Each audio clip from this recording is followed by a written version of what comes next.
it was easy for me to be passionate about what this industry stood for. An opportunity to add value to the lives of others. That impressed me. And it was, and yes, don't get me wrong, the opportunity to make money was important. But I realized my first 6 months in this industry that I was becoming a different person. Welcome to Direct Selling Shift, an exclusive podcast by DSN. I'm your host, Blake Mallen, and this is where direct selling high performers and experts share their most powerful shifts in mindset, skill set, and strategy to help you accelerate your business and amplify your impact.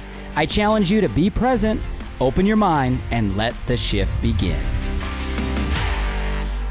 So super excited about our guest today. He's an entrepreneur, life coach, and philanthropist who's dedicated over 2 decades to changing the legacies of families across North America through direct selling. He was introduced to the channel as a discontent retail manager, and through a passion for helping others and a relentless work ethic, he quickly rose to the top of his company and has now built a team today of over 340,000 entrepreneurs.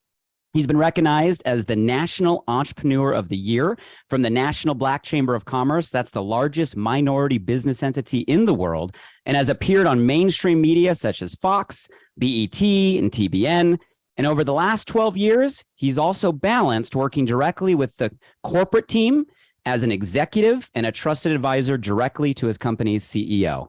And on the personal side, he's a proud family man residing up in Maryland with his wife, Tracy, where they have 4 beautiful children and 2 grandchildren. Let's welcome today, Darnell Self. Darnell, how you doing, brother? Blake, man, things are amazing. I appreciate the invitation and great to be on this podcast with you. I'm excited. I had a chance to see you on the DSU stage not too long ago and was just blown away by not just your energy, your delivery, but obviously the perspective and wisdom you brought to that crowd. And I'm super excited about our conversation today. Yeah, me too. Me too. Excited about it. So 24 years, am I getting that right? 24 years in your company? Is that the number? Yep, that's the number, man. I started here when I was 28 and I'm 53 years old. So it's been 24 years. It'll be 25 years this year. I love that. I absolutely love that. And I'm sure over the course of 24 years on one path in one lane, you've seen a lot of seasons. Oh yeah. Lots of seasons, man. and lots of people, obviously. I love it. Well, I definitely want to talk about kind of the season we're all experiencing as a channel, as a community today. But let's kind of first go back to maybe the early days just for a minute. I read on your background. So, retail manager of a clothing store. You learned about direct selling for the first time. And I just want to know, did you know in that moment you'd be dedicating your life to this profession or take us back there? No, I had no idea. I was frustrated. I actually like fashion. I still like fashion in clothing, but I did not like the 60 to 80-hour work weeks because I managed the store. So when people called in sick, I had to go in. The weekends were the most important times, of course, in retail. So anything on a Saturday or Sunday in my personal life, I missed it. So family reunions, church, kids sporting events, birthday parties. If it was a Saturday or Sunday event, you can count Darnell out. And I was just, I was tired of that. And at 25 years old, listen, when you're in your 20s, back then, I'm about to age myself, retirement was said to be 55. And when you're 25, 55 is old. Now, it's not old anymore, right? At 53, it's halftime, just coming out the locker room, baby, third quarter. But back then, it was old. Now, I'm like, I'm not going to do this for the rest of my life. But here's what I picked up, Blake, and I didn't know it because I believe everything happens for you, not to you. And what I didn't realize is, I was hiring, I was firing, I was scheduling folks there at the store. So I ran the store like I owned it. I mean, I did the inventory, so I knew what was selling. So I knew what to tell the buyers to buy more of. I knew what was being stolen because we did inventory for theft. So all these things meant something to direct selling, but I didn't know. I didn't even know about the industry. And when I answered an ad in the paper, I thought I was going to an interview. and it was my introduction to direct sales. And I was bitten by the bug. I could not let it go. I fell in love with the industry. I'm like, this is where I'm going to be. Unlimited earning potential. And I get to help as many people as I want. And I have a big heart to help anyway. And I get paid to help people. And that's the beauty of our industry.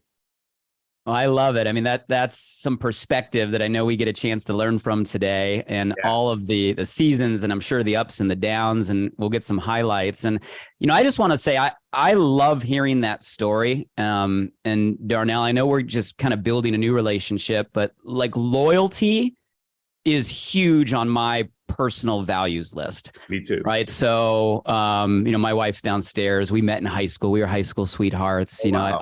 I, in a different way, I got started in this industry when I was 19, and in a weird, different way, I've only done one thing. Now that one thing has been like bought and sold and merged and all the things, but it really has been like one thing. So I was just super excited. I was like, wow, almost 20, this will be 25 years. Yeah.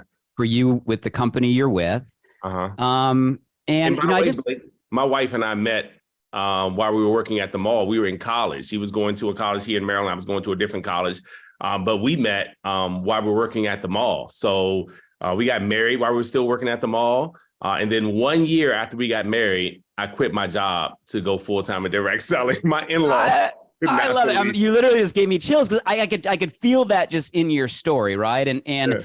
It's a story that it's too rare or uncommon today, right? To and I think loyal is the right word, to be loyal to a path. And I'm just curious for you, any keys that you found coming up on 25 years, right, in the lane and company you're with, to staying focused for that long doing one thing? Yeah, absolutely. First of all, you have to be passionate, as you know, about what you do.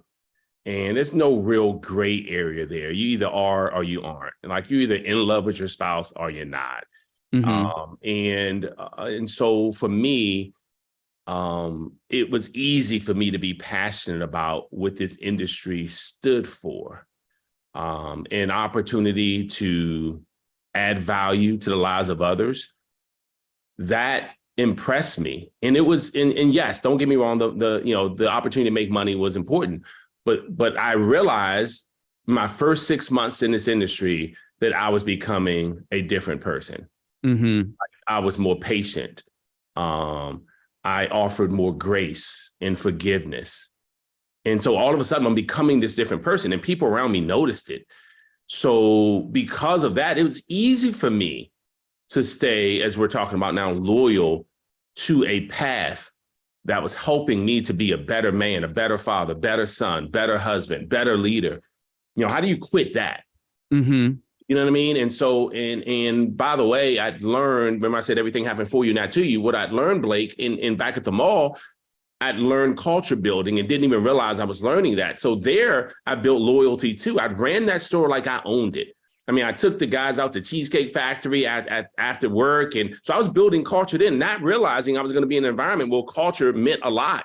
And so, to stay motivated, I've always reinvented myself and revisited and redefined my why. We hear that often, but I firmly believe most folks have not peeled the onion back far enough to really figure out like what gets them going. Because if they're not truly doing their business when we don't feel like doing it, then you haven't really identified your why. Mm-hmm. It's easy. I love that. You feel like doing it, but when you don't feel like doing it and you still do your exposures, or you let people know what you do, and you still, even after 3 rejections, make an additional call, you've probably got something that's motivating you, a significant why. But I think most folks have not truly identified that and put that in front of them, so that they're reminded of it often. I love that, Darnell. And you touched on a couple of things there. If you get put in an environment that's really making you better, and it sounds like in your story you had people around you that are making you, right, the best version of yourself, and you're growing, and in doing that you can help others and make an income. Why would you ever look elsewhere? Let me ask, I mean, in your whole career, who have been some of your biggest mentors? The very first personal development program I ever listened to was from the great late Jim Rohn.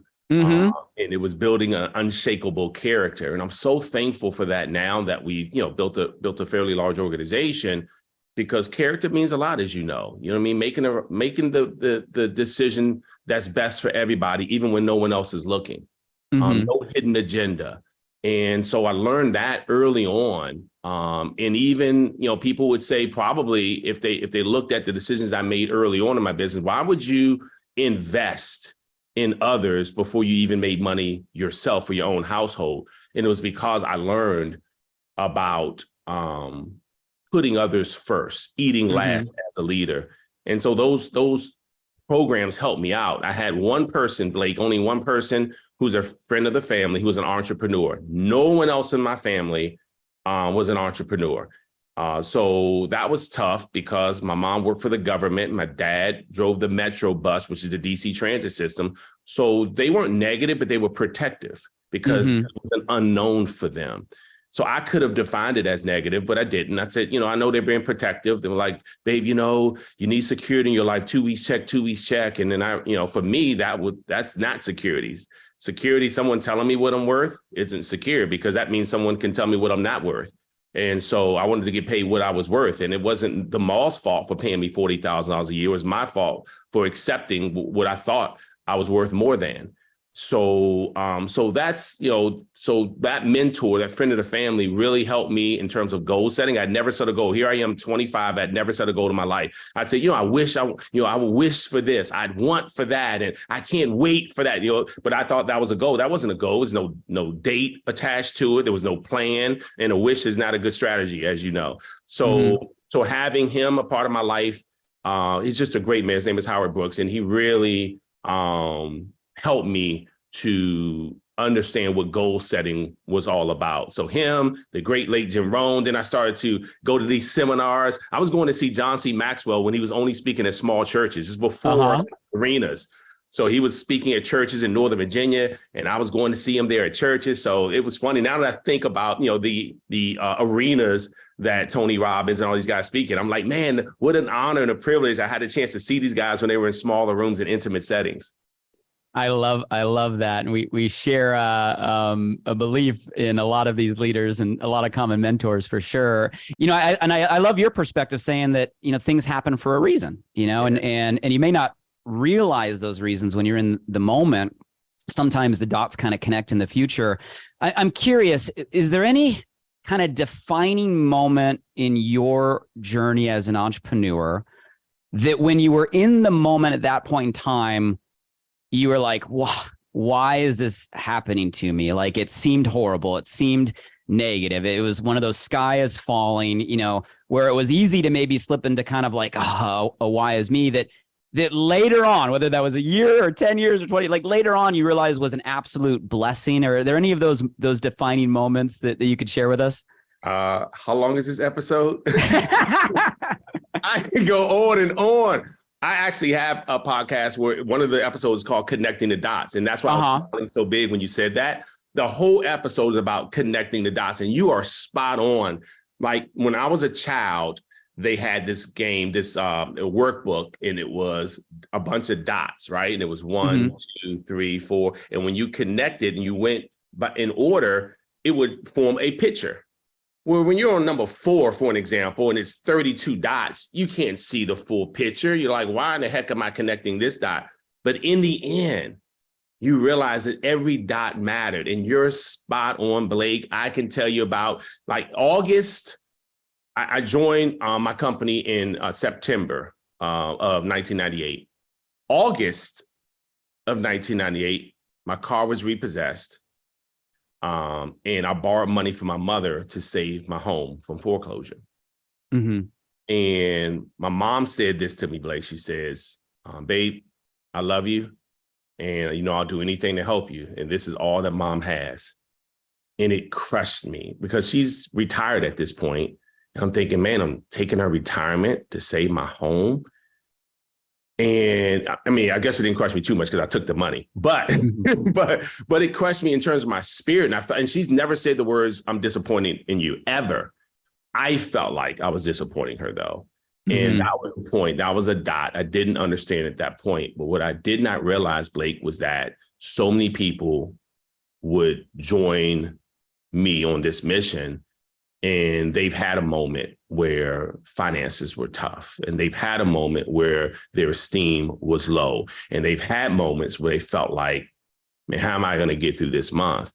And so it's allowed me to speak with people, not at people. And unintentionally, I've heard a lot of leaders speak at people. It's almost insensitive and belittling, like, you're so irresponsible. How could you ever put yourself in that position? And it's only because they don't understand. They've never been there. And it's not their fault. They've just, you know what I mean? They've never walked that walk. And so I'm thankful now, because it's allowed me to relate to people who have nothing, who start with absolutely nothing, who start with the lowest self-esteem, who start like, I didn't even want to talk to people. I'm like, I'm so disingenuous to talk about an opportunity, and I don't even have a car. I don't even know how I'm going to pay my bills. I know what that feels like. You know what I mean? And so that dot allowed me to relate to even more people than I ever knew. And so, again, I wouldn't have asked for that. I wouldn't have said, God, please, put me through this situation. But that dot essentially allowed me to build the organization we have today, because and I know there's a lot of people out there suffering, and they don't want to be kicked while they're down. They need someone to say, hey, listen, it's okay. Because tomorrow does not have to look like today. And the day before everything changes looks exactly the same. But you have to feel differently. So that's, so that's just one of the many dots, Blake. I promise you this episode could be 3 hours. A lot of dots. Well, Darnell, I had a feeling, and it's just a fact that you don't get as far as you have gotten for as long as you have been there without going through those dots, as you're saying, or those perspectives. And I think depending on where our listeners are at, because we may have someone listening to this that just joined this industry for the first time yesterday, or someone that's been at it for 30 years. But something I see, and I'm sure you see the same thing, is people don't give themselves the time. Yeah. In order to figure out why they're going through what they're going through. They go through it, they get knocked out of the game. They go through it, and here's something, it creates doubt, and they quit, right? They go through a shift, and we're going to get talking about shifts in the season we're in, because we're in a season of shifts right now. And all of a sudden they get knocked out of the path that they're meant to be on.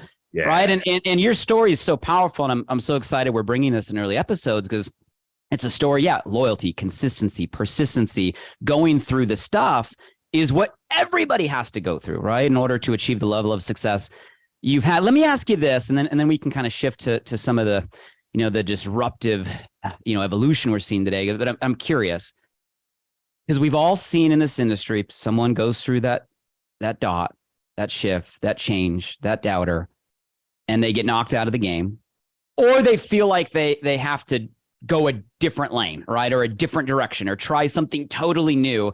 And I'm willing to bet for you to do what you've done, as long as you've done it, you've had to reinvent yourself in the same place. So talk to me about, like, instead of having to change your environment or change your story or find a new vehicle, how do you reinvent yourself in the same place over and over and over again to stay relevant and consistent? Would love your insight there.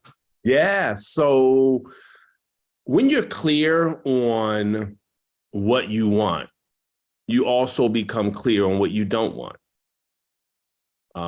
If you're not crystal clear on what you want, any distraction will cause you to think you may want something else. So I knew exactly what I wanted. And I had people around me who held me accountable for what I said I wanted. And I still do today, in all areas of my life, by the way. So I have accountability partners in my spiritual life. I have accountability partners in my fitness life. I have accountability partners with my business and personal development, and they hold me accountable. Hey, what'd you get out of the chapter today? And my gosh, if I didn't read, what am I going to say? Oh, it was good. That's how you know someone didn't read, by the way, Blake. It's like, oh, yeah, it was good. Right? So my point is that accountability, being clear on what I want. And when I'm clear on what I want, I know that I'm not getting it where I am. So it causes me to get in different rooms with different people so that I can take that value back to the lane I'm currently in or on. So here's my point. I don't have to change direction because my goal is still my goal. But sometimes I have to figure out what shift needs to happen Mm-hmm. in order to keep me on track with reaching my goals. If we continue to move forward in a direction where we're not receiving results over a period of time, we start to doubt whether those results will ever be achieved. Or if we have frequent what we define as failures on the way to our goal, then we start to doubt. So either frequency or length of time. This is what causes us to sometimes shift lanes and shift directions. And hopefully I can help out, because I've been there where I'm like, am I crazy to think this will ever work? Especially after 4 years, right? Because it was 4 years before I really had results. And people often ask, what did you do the month that it all changed? I didn't do anything different. Just 4 years caught up. 4 years of consistency, 4 years of sowing seed, 4 years of cultivating, 4 years of attending events and learning more, 4 years of sharpening my axe. So I just kept showing up when people stopped. I kept sharpening my axe when people stopped. I kept sowing seed when people stopped. So it wasn't like I did anything different. I didn't get off the highway. I may have gone to the slow lane instead of the fast lane, but I was still heading in the right direction the entire time. So I think that's what really helped me out, is that I have attended different events, even now, because of social media and different ways that I market today. I've invested in myself in mastermind events, et cetera, so that I can reinvent myself, reinvent my personal brand, so that I can still be attractive in an environment where people are looking for something different than they were 20 years ago. I love it. And, I've found that to be consistent in the top earners, top achievers, top leaders in our channel. It's, you got to learn to reinvent yourself where you are, right? Yep. In order to continue to give yourself the time to reach the potential of where you are. And so often we just get distracted and we're bouncing onto different things. And I see people making the mistake of constantly like going back to new starting lines. You're never going to get to your finish line if you're constantly going back to new starting lines. Let's kind of shift gears a little bit. And I know we've all heard the saying, like, the only thing constant is change, right? And intellectually, we understand that. And obviously, for the time you've been in this channel, same with me, like, we've seen a lot of shifts, a lot of seasons, right, of evolution. But Darnell, I don't know if you feel the same way. What's going on right now? It feels different. Like, we are in a state where we are experiencing, right, a velocity of evolution. Like, it is intense, it is real, it is fast, it is frequent. And I love your lens of approaching things from a different perspective. Disruption, I know, is a word that has energy. I know some people can instantly gravitate to like familiar and trying to hang on to what has been, or hang on to what that's natural. We gravitate to that kind of fear-based or scarcity-based mindset. But I love what you said. It's like, you got to see the opportunity, right, in the dot or the season of the time we're in. And I see opportunity in the disruption. Yeah. I see it as positive. Like, disruption means better. It means a new efficient way. It means better for consumers. It means better opportunity. It means faster evolution. Like, I think disruption is exciting. But yes, as leaders, we have to lead our communities to be on the right side of the disruption that's happening. So I guess my question for you, I see you smiling, like, we're in this season, and I know there's always similarities that are like foundational, but there's also shifts.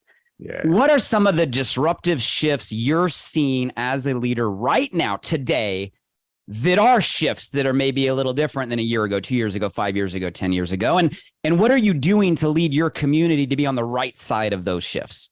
Yeah, no, such a great question. And, it's funny, Blake, because when I got started, it was, make out a list of everybody you know. Don't prejudge. We even gave memory joggers to help people to think, who do you know? A for architect, B for barber, C for culinary, just made out a list of everybody you know. And our industry will never change where, and that's business, where your money's going to come from people. It's not going to come from trees or animals. So you still need people. But how we access those people, that changes. And like you said, it's disruptive. And I love that, because there's so many digital disruptors out here today that causes even more part-timers to win. Mm-hmm. That's what makes me smile, because we say, hey, part-time anytime, you can build your business in a direct selling industry. And quite honestly, for a long time, unless you were full-time, you weren't making big money. Mm-hmm. And to see part-timers now truly make full-time income on a part-time basis because of disruptors. I'm so elated, as you said. I embrace it. You just think about it. My mom told me, don't get in the car with strangers. Now I pay strangers to pick me up with rideshare. Like, Yeah. craziest thing. And you know what I mean? That's disruptive. It's disruptive. I try to explain to my kids what it was like to go rent a video to bring home to watch a movie. And they were like, I don't understand. And I'm like, no. We didn't just hit a button on remote and you can watch, you know, with Amazon and with Netflix and all of that. And like, literally, we went and picked up a movie and bought it home. They just could not get that, Blake. Yeah. And then you had to bring it back when you were done. I had to bring it back. And if you didn't, it was a late fee. They were like, what? I'm like, yeah. And if you didn't rewind it, it was a rewind fee. They were like, rewind. So my point is, I embrace disruption. And what's happened, especially since the pandemic, right? Because a lot of people started to figure out, hey, people aren't going to like meetings. So, you know, you had to figure out, how do we reach folks? And so we realized that, hold on, this is a blessing, because the part-time person can actually be onboarded. Like, we can actually coach them and train them digitally. So that way they don't have to worry about my babysitter when I get off. Because you got the part-timer, check this out, the part-timer who introduces the part-timer. So the part-timer introduces their new part-time recruit. Now they've got to try to match their 2 part-time schedules. So it was hard to match. It's one thing if I'm working with them, because I'm full-time, been full-time for a long time. But you got a part-timer introducing a part-timer trying to figure out when they can grab coffee to onboard. But now, all of a sudden, with disruption, you could digitally onboard plenty of people. They could even watch it on their way from work or listen to it on their way to work. So we were able to onboard people faster, get them equipped, confident, competent, earlier than before, where we had to meet. And I'm not saying this is in place of, it's an and, which I'm sure we'll get to, is hybrid, right? So it's an and with this disruption that's happening. So people are onboarding faster, meaning they're getting up and running faster. They're selling their products faster. They're being able to recruit faster because they're increasing their skill set faster, which means that they're more likely to stick around longer because they've had that belief check faster. So we have just increased the speed in which we've been able to onboard people, which is phenomenal because we're using digital disruptors. And so when you think about technology, before you were like, you know, hey, if I could study this technology, I can finally get it over the next 5 years. Oh, you better get it quickly because it's changing every couple of years now. You know what I mean? If not faster. So I think it's put us in a place where we're willing to make shifts faster. Before, they used to tell me, if you get a hot idea, take a cold shower. That's not the system. Now it's like, hey, you know, the system is, yes, we still deal with people. And the system is, yes, you still want to use third party, but you can just do it a lot faster now. And so there's different techniques and different technology. And if people are saying, oh, no, we don't want to do that, man, you're stuck in 15 years ago. Yeah, I guarantee you, you know what I mean? It's hard to create new success stories with younger people. I already know what that company's age group is if they're not using technology. They're all 60 years old. You know what I mean? They're all Hall of Famers talking about what they did 15 years ago. How do I know? Because my company's been there, right? I've been around, as you said, for 24 years. So I've watched all these different seasons, as you said. So I absolutely embrace disruption because it's allowed us to move with a sense of urgency. It's allowed us to attract a younger group of people who are born into disruption. You know what I mean? They like kids now, like you just give your kids your phone and they're like, oh yeah, I got it figured out for you, Dad. And I'm like, look, I have 2 grandkids. My 6-year-old grandson is like, oh, I got it for you. I'm like, how do you know how to do that? So my point is that if we want to attract people who are just used to moving fast, they're used to disruption, then we have to embrace disruption.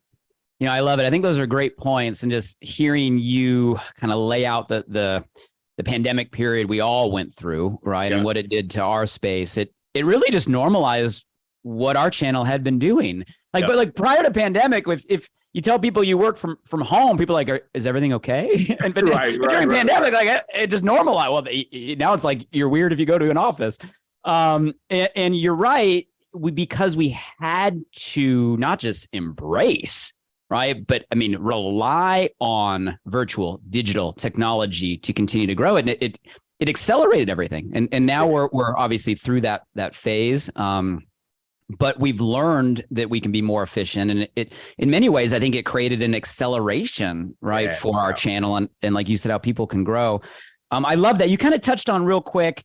I heard you say Pro Bowler, and I saw you on the DSU stage, and I love the analogy of kind of your Hall of Famer and your Pro Bowler, and the approach you're using to really continue to reach down, identify new leadership, a next generation, right? A new wave. Can you kind of elaborate on the philosophy and maybe some tips and tactics on exactly what you and your team are doing to constantly raise up that next generation? Yeah, I mean, as we all know, Blake, it's critical. I mean, stories sell.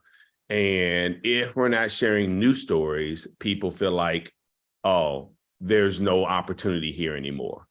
Whatever your company is. It's like if every story is from 10 years ago, people are going to at some point think, man, I had to get started 10 years ago because everyone having all of the success got started 10 years ago. So new stories are important. But how do you highlight the new stories without making those who've been around for a long time feel like they're not being respected for paving the way? And so you have, the Hall of Famer group. We don't call them that, but just as an example to help us to really drive this point home in this podcast episode, Hall of Famer, you could have played ball 20 years ago, but because of the success you've had in the space, you're still inducted. You still get to wear the jacket. You still get to come to, the games. But the Pro Bowl is what you've done this year. Like if you're in a Pro Bowl, you played your butt off this year. You're the best of the best in your position, whether you're a lineman or DB, if you're talking about football. So if you're an all-star in the NBA, like you played your butt off that year. So now all of a sudden, that's the most relevant group. But how do you recognize them and celebrate them without discounting those who've been around? And so we've done several things, right? One, seating at an event. Right. So you have the all-stars. Of course, they're going to be seated near the front, but you still seat the Hall of Famers near the front. You don't put them in the back. I mean, they're Hall of Famers, but the all-stars are the ones who are on the stage. In the Hall of Famers, it's got to be a communication, though, with the Hall of Famers that, hey, look, in order to continue to build your legacy, we want new folks thriving on your team. And so who are the new folks on your team that we should be showcasing so that the rest of the audience sees an opportunity for them to be the next new people on the stage? If we continue to put the same people on the stage, no one thinks they could ever be up there because, oh, you got to be in that group, right? It's like, a clique. And so that clear communication has allowed us to have the buy-in from the Hall of Famers because these folks are on their team. And every now and then we sprinkle some Hall of Famers up there just to show legacy. But it's great to have the all-stars up there because they're going to say last month, 2 weeks ago, when sometimes the Hall of Famers are semi-retired and all they can say is, back in the day when we used to, 10 years ago. And so that's why it's important to have someone who's done it this year. And if not, then that should be our focus. I think that's such a powerful analogy. Simple, but it's also everything. Any company that's been around for any period of time, you're going to have the Hall of Famers that pave the way. But if you don't, as any team, any organization, identify that next generation and show them that it's possible and create a path, you become a lid, right? You become a lid. You stagnate the group. So I love that because I'm sure there'll be some Hall of Famers listening to this, and hopefully your message resonates of, for their legacy, for the company future, for our channel's expansion, like share the microphone, pass the stage, like show the spotlight. Well, I'm pretty sure that there's going to be an article actually in an upcoming DSN magazine that goes into a whole generational research study on this topic. I don't know if it's even out yet, but I know one of the punchlines is that this next generation, Generation Z, actually has no preconceived limitations of our channel, which is super interesting, right? When you think about it. And it's because the channels, it's all getting mainstreamed, right? We have all this omnichannel channel consolidation. You got D2C companies launching referral campaigns and, influencer programs, and mainstream companies doing referral. And so it's like everything's kind of becoming the same in that we recognize relationship and trust and referral is the way to break through the noise today, no matter what your company is, product is, brand is. So like what we do is being mainstreamed right now. And it's interesting that the next generation, it's just normal. There's no negative preconceived notion, limitate. They just don't know. It's a blank slate, tabula rasa. So you guys are doing some pretty cool things, if I'm correct, on how to actually identify and raise up, not just by talent or skill set, by actually generation or actual age. Can you go into that a little bit? Yeah, so we start off with the millennials. And so we actually have a recognition category specifically for that group. It's called 40 under 40. Mm-hmm. So the top 40 producers under 40, the top 40 recruiters under 40, and they get it's the coolest award. And so they love it because it's something that, they don't want a normal trophy, but it's set up like they're a platinum artist. And like they're Drake or somebody, so they're like, yes, this, and so the awards are cool, made up by them. The ideas came from them. You know what I mean? The idea of the recognition came from them. So I can't even take credit for it. It came from someone on our team who's younger than 40. 53. I didn't think of it. I was just like, oh, we'll just kind of highlight some young people. He's like, no, we need a whole category. And so and we embraced it. And guess what? People they want to be they want to be 40 under 40. They're like, where am I? I'm number 52. I'm almost at 40. Like the young people are running for that. That recognition is huge. And then from there, of course, 35-year-olds are more likely to relate to 28-year-olds, and 28-year-olds are more likely to relate to 24 years old. So we're moving towards Gen Z, and then we'll probably have to create another recognition for that group. My daughter is in Gen Z. So it's just, it's exciting when I think about people who are in a community that they have a language that they can relate to. You know what I mean? Like some of the language I'm learning from my own kids, I'm like, what does that even mean? Like that didn't mean that when I was growing up. And so if I understand everything that's being said, it means I'm not actually relating to them. Like on stage, if I'm, if the music that's being played when I come out on stage, if the whole audience, the young people are like, yes, that's the wrong music.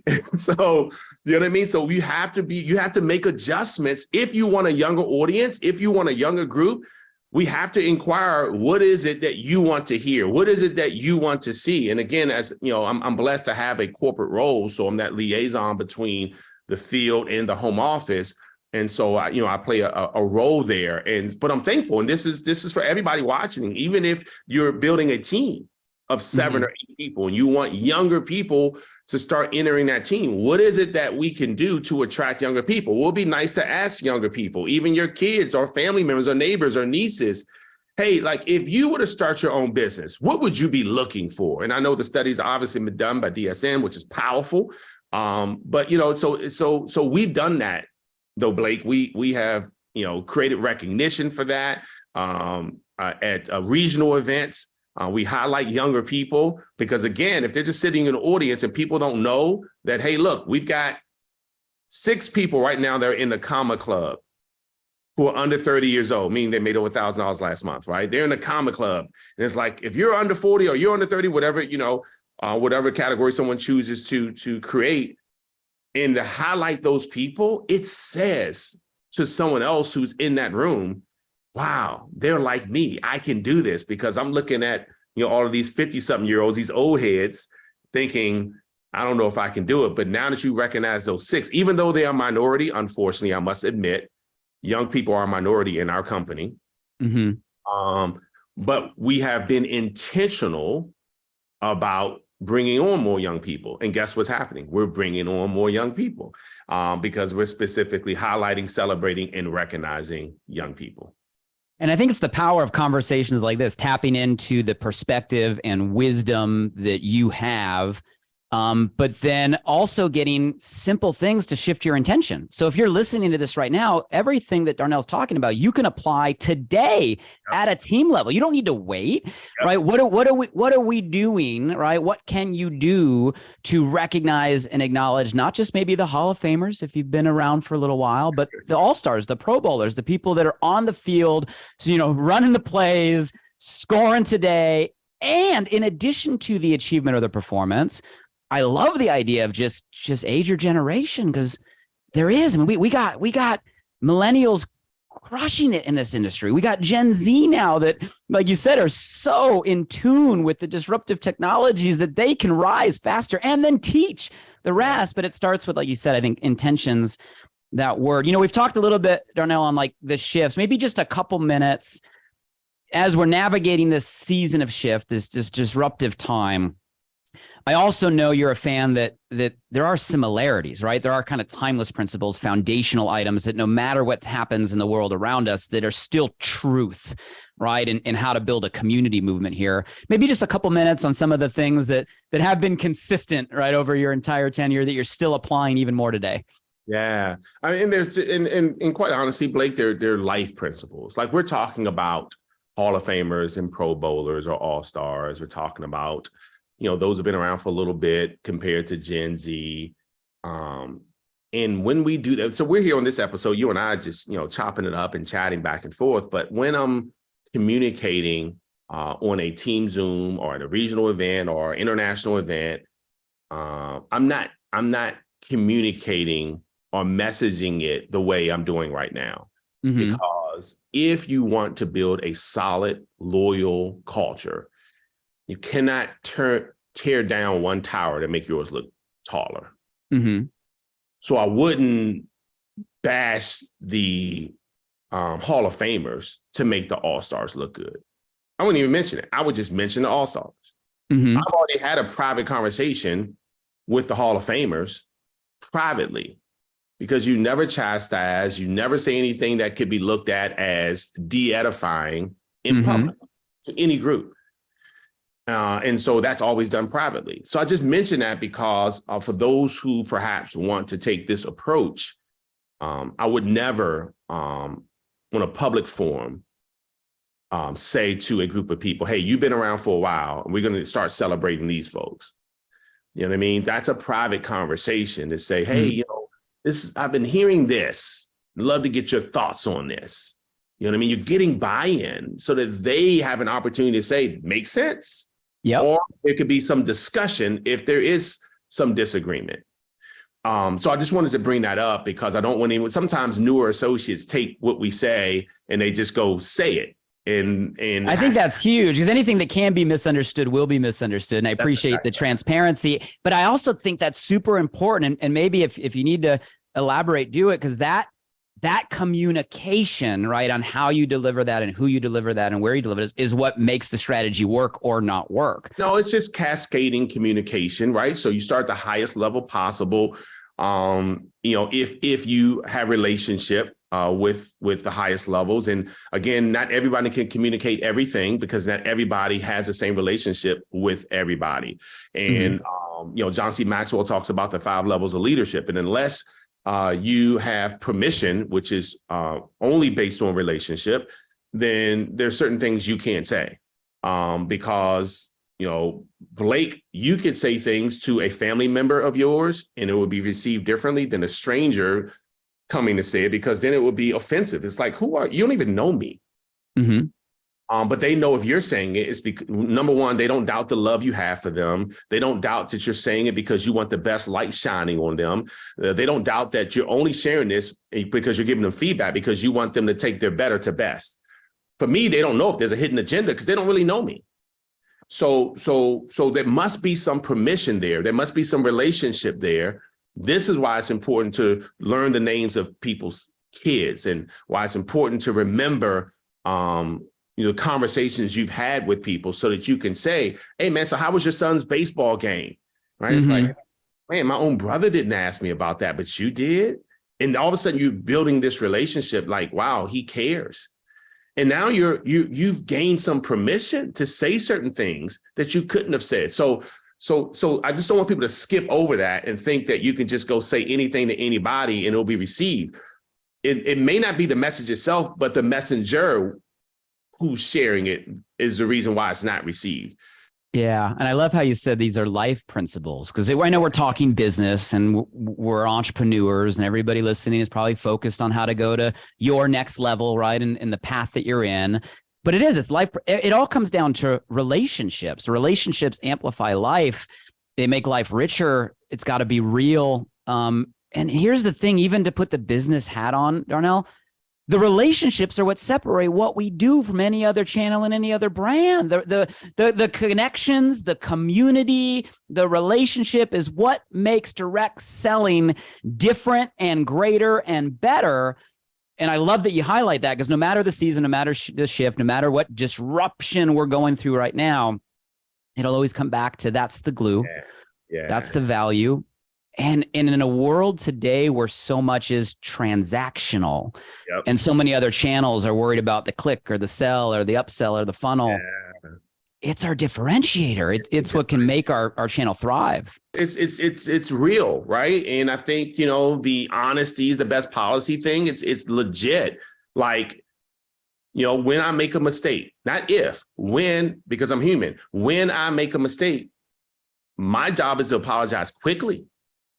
Right? Don't, hey, I'm going to get around to it, because things fester and then people are left to believe what they think, instead of me saying, hey, look, just wanted to share with you, that's on me. That was my mistake. I mean, these are all, like you said, life principles. And no, so thank you for even, taking me down that path. I never know how I get to some paths, but something you said made me go there, because it is, I'll tell you this quick story, Blake, because when I see you next, it's like, oh, Blake. And it's a relationship, right? Because now that we've had a chance to connect for a couple of days, it's like, if someone says to me, they're looking for this, or they're looking for this door to be open, and I know that you can help perhaps open that door, like, hey, you got to call my guy, Blake. I can't promise you anything, but I'm gonna see if I connect you guys. I don't need a finder's fee. It's because I can create a win-win scenario. I know what you're looking for. I know what they're looking for. And if the two of you coming together will help benefit both of you, why wouldn't I connect the two of you? You know what I mean? And so this guy, Blake, he was very successful, and he's going to Hong Kong for a business trip. And he felt bad. He felt guilty because his wife was having a big birthday party. And he was like, babe, I'm not going to be able to be there. I do have a business trip. She's like, I understand. I'm still going to have the party, though. He's like, cool. Well, his business meeting ended early in Hong Kong. He lived in the States. So he's like, I'm going to surprise her and come back early. So she has this big party, and people are like formal. They have servers there, Blake, carrying the little platters and hors d'oeuvres. So he's like, oh, I'm putting on my tux and pretend like I'm a server. So he dressed up just like the server, had a little name badge and everything, and is carrying around the hors d'oeuvres. And nobody realized it was him. Even his wife, he was standing near, and she turned and grabbed an hors d'oeuvre, but never realized it was him.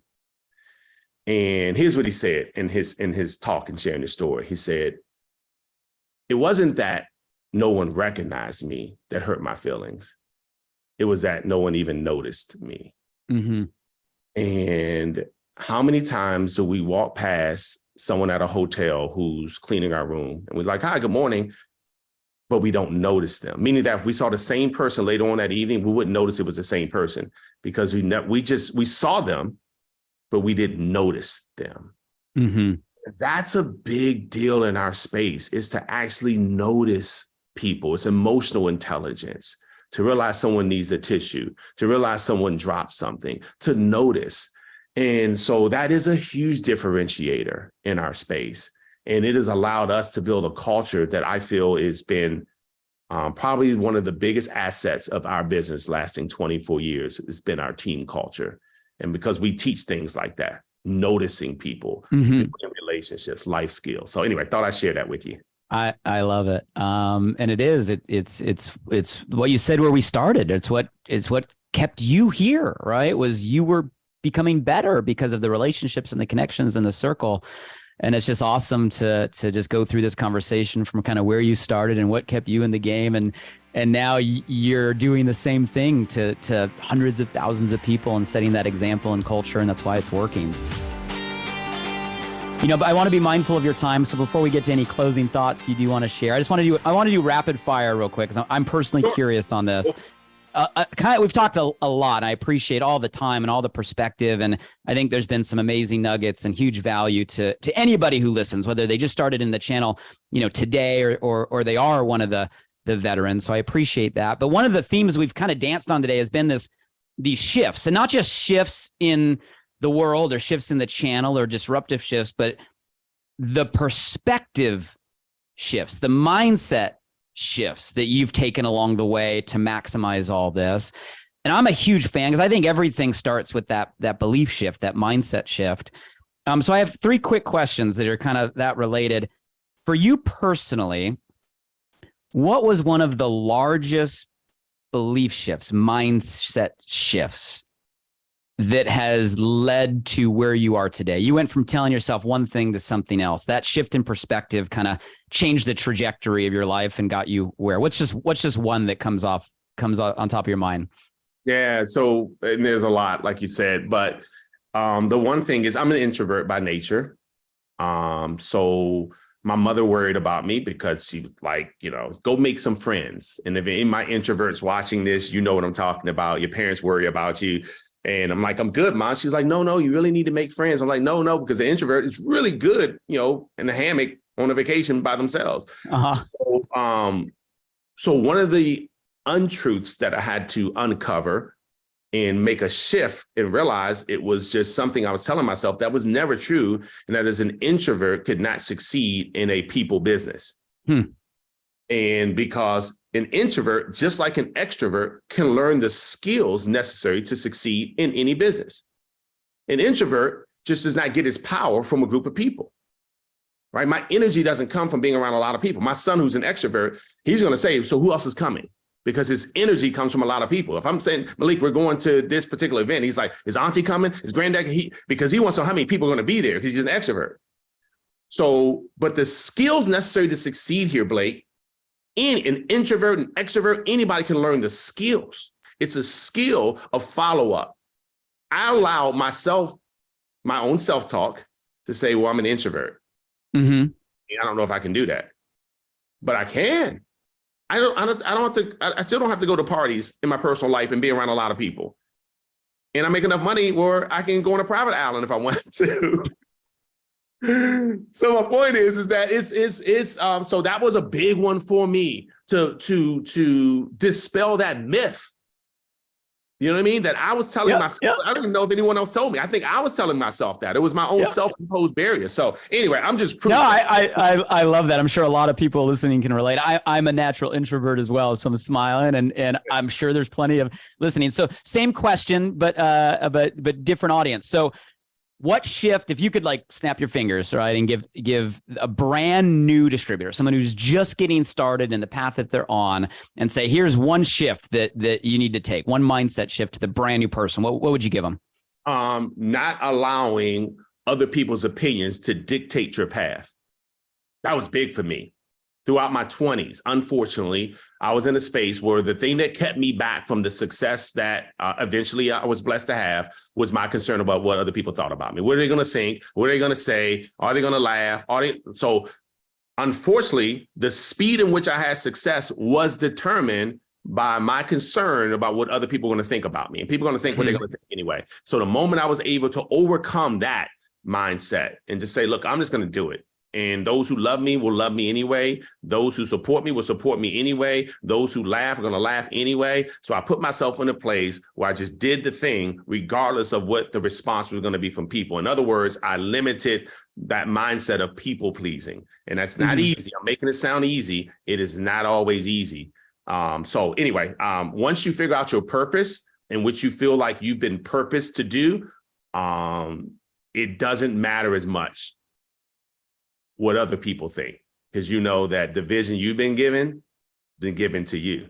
Yeah. So they're not supposed to understand it like you understand it. I think that's huge. And last shift I'm going to ask, and this is me getting kind of idealistic and just thinking about the power of our channel, right? I mean, if if you were to think so many amazing companies, amazing brands, amazing leaders, leading amazing communities, I don't know the number, but if you could give a single belief shift to every single distributor, consultant, promoter, whatever term we want to use as a channel, every single one of us all around the world, however many there are, one shift to every distributor, what shift would you give every direct selling distributor in the world? Yeah, and I have a lot of friends, by the way, Blake, who've had a lot of success in different companies. And that's why I love the industry as a whole, not just my own company, because I have plenty of friends who are in different companies. And I would say the things we talk about often when we hang out as different successful business partners, but are not business partners in the same company, is that if people realized that if failure wasn't an option, what would they go out and do? Would they talk to more people? You know what I mean? Would they talk to more people consistently?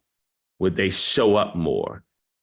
If you knew that in the end you were going to succeed no matter what. The challenge is that you brought it up earlier, so it's almost like we're bookending this whole episode with it. Is that we don't see what the full picture looks like because we don't understand that dot was not a failure. It was a connector. It empowered you. It equipped you to handle the objection. You had to get that. You had to have that person quit on your team because they had to be practiced before the person that came who was going to be successful. So you wouldn't say the wrong thing to this person. You had to say the wrong thing to the person who was going to quit anyway because that was practice. Like all of that didn't happen to you. It happened for you. So if I could instill that belief that, look, every single thing you're going through is a dot. It is happening for you, not to you. So now when something happens, I want you to say to yourself, you know what, this happened for me. It happened because it's supposed to elevate me. I may not be able to see it right now, but it happened for me because it's something I can't see, but I know it's designed to make me better, to make me stronger, and to make me more successful. So good, Darnell. You got me fired up, and I know anybody that listens to this conversation is going to feel the same. I'm so appreciative and grateful for the time that you shared. Any closing thoughts before we round out today's conversation?